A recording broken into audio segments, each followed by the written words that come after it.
Hello, my dearest confidant.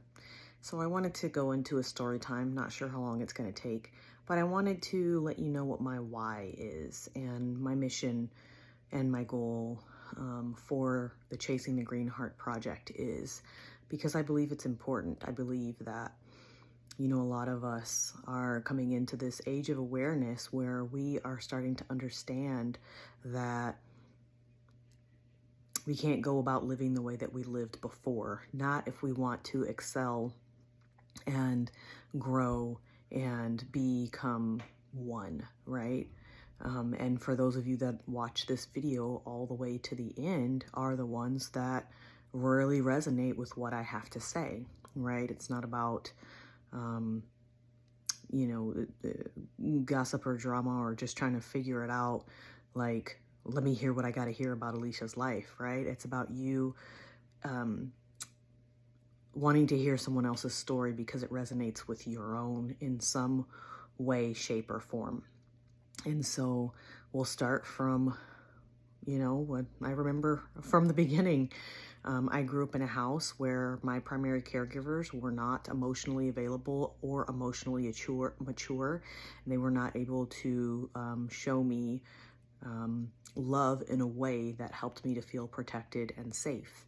And my mom is still alive, and so she might watch this video and this might be triggering for her, but this is my truth, right? I'm speaking my truth, and it's not meant to hurt her. It's meant to educate and then be able to have compassion for other people, right? And so when I was a small child, it was, be seen and not heard, and ladies don't behave that way, and do it because I said so, right? And if I broke any of those things, I was either physically abused, right, whipped with a belt, or I was sent to the bathroom and told to kneel down on the hard tile floor with the light off and to stay quiet and stay put until she came back for me. And, as a child, I'm not really sure how long that was, but I swear it was hours. I remember being in that space for, unlimited amounts of time. And so I learned that in order to not have to worry about the chaos, I needed to do things that were quiet and peaceful and approved. And so I developed a love for reading, and that has taken me very far. So I'm very grateful for that. And I'm grateful for the path that I have walked up to this point as well. So don't think that I'm here to talk crap about my mom, because that's not the case. My father was around until I was 13. My parents were married, let me say. My father was always there. My mom got primary custody of me when I was 13. And so then my dad was every Wednesday, every other weekend, summers kind of relationship. And not because he didn't want to see me more, but because it didn't happen. And we'll leave it at that. So fast forward, I had a hard time in any relationship because of the chaotic manner in which I learned that love was acceptable to receive, and so I had a lot of very short-lived and tumultuous relationships with men. And I joined the military at the age of 19 at the urging of my mother, and that, while the military was great for taking care of me physically, it did not take care of me mentally. And I have a lot more, it just, now they have a term for it. It's called complex post-traumatic stress disorder. And I'm not officially diagnosed with that, but I know that that is something that if they could see the full picture, they would understand that that's what I have. But the military just further, I was put in a lot of situations where I was exposed to the same types of personalities as my primary caregiver, the one that I had the most strained relationship with, right? Because those are the people that I gravitated to. And the military, I think, tends to draw in people that are looking to get away, for the most part. Not all of the people that join the military are doing it because they want to get away, but enough for me to say that that is a true statement. And I don't know if you know this, but only 2% of the United States population will ever join the military. And so it's not a very big, even though it seems like the community is large, it really isn't. So anyways, I did my 20 years. I did 10 years active duty. I did 10 years in the Air Force Reserve. And after my father passed away in 2017, my life really began to change. I started to change the way that I look at things and the way that I feel things and understand things. And really, there was a lot of times in my life where I went through severe depressions. My first divorce was one of those times. There were times before that as a child that I also was severely depressed and contemplated suicide many times in my life. And so I say all of this to say that the point of me starting Chasing the Green Heart, I started it in 2010 while I was away on at the First Sergeant Academy, learning how to become someone that can help other people. And I met some pretty influential people in my life at that training. And so I started a blog, Chasing the Green Heart. Basically it was like an online journal that anybody had access to, but nobody really found or cared about, whatever. But it really helped me to see that, I needed to start to work on myself. I also came back to the church in 2010. I gave my life to Jesus. I got saved, all of that stuff. And then I realized, even though I grew up Catholic and then became non-denominational Christian in my 30s, that there were still some gaps. There were still some things that were missing in my life. And even though I was doing the soul searching, I wasn't looking inside of myself just yet. That happened after my father died. And so then I really started to focus on myself, and then I began to really see like how the relationships outside of myself were so chaotic. And,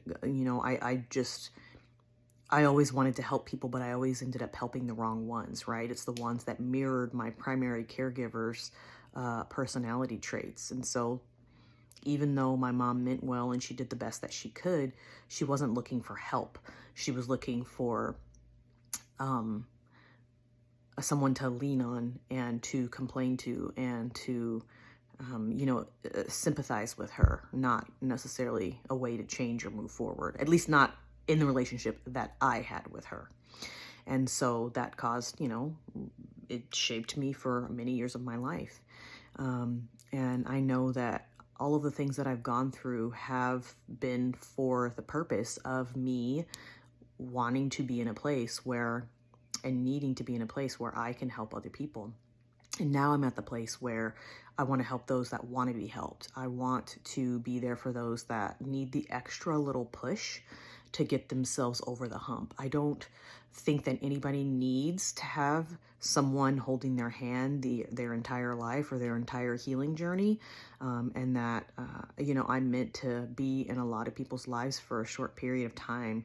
And I understand that, and I'm willing to move forward in that. And so I got my Master Reiki certification, and that's one way to, show that you are educated enough to do something, right? I do not subscribe to all the practices that are involved in Reiki. However, I do believe and have seen the results of my energy healing work on myself and others around me. I've surrounded myself with animals and plants, and then of course my children and my husband, and I've seen it work on them. So I know that it's real. I know that it's, something that works. And so now I'm at a place in my life where I want to add sound healing to my practice because it has helped me. And I want to, niche that down a little bit and make it to where I can make personalized recordings for people that are searching for something and they don't know what it is. And really, they just need help with their energetic boost. They need an energetic boost. And so there's that. Let's see, what did I miss? I mean, really, that's it in a nutshell. And I know it's a longer video than what I normally post, but I thought it was time that you understand my why. And I'm really looking for a community of people that believe in letting people grow in the way that they need to, while also being there with them and for them, and also not holding on so tight that they can't grow or feel stagnated. Because that's one of the things that happened to me when I was in the church, and I don't want to put anyone in a box, because ultimately it's not my journey, it's theirs. And even though we may end up at the same destination, there are many different routes to get there. And so I don't want to cut anybody's toes off, if you will.